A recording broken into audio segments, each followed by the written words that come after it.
नि उदालगुरियाव हस्पिटालाव बिथांमोना लाना थांगासिनो दङ फेमिलियाबो थांफाबाय डिम्बिश्वर मोसाहारि जायनाखि बाक्सा जिल्लानिनो गबरदाना ओनसोलाव गोलैनाय डिम्बिश्वर मोसाहारिनि बिदा डिम्बिश्वर मोसाहारिनि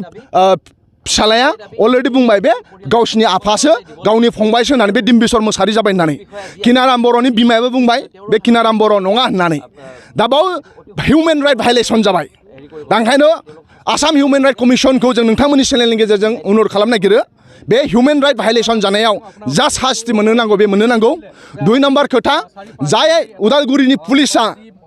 डिम्बिश्वर मोसाहारिखौ दाय गैयै मानसिखौ बाव लाबोनानै हाबा जानो ओंखारबोनाय मानसिया बाव फैनानै उदालगुरियाव बे जायगायाव बिथाङा गावथार जाफैबाय जाय बे पुलिसा बे दायखौ मावदों दाय गैयै सुबुंखौ गावथारबाय बेनि थाखाय बे उदालगुरिनि पुलिसखौ गोख्रैनो सास्ति होनो नांगौ फास्ट ट्रेकआव लांनानै बेखौ केस जानो नांगौ आरो बे सास्ति मोननो नांगौ 3 नम्बर नखरा डिम्बिश्वर मोसाहारिया 3 गथ' गथायनि बिफामोन दा मन्जु मोसाहारिया फिसाया गैला बिथांना गावथार जाबाय आसाम पुलिसनि आखायाव दा ओंखायनो डिम्बिश्वर मोसाहारिनि बिसि मन्जु मोसाहारिया 3 गथ'नि बिमा जानानै दं उन्दैसिन गथ'आ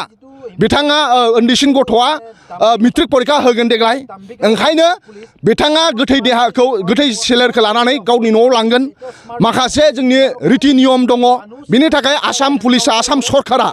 मन्जु मोसाहारिनो 1 कोटि फैसा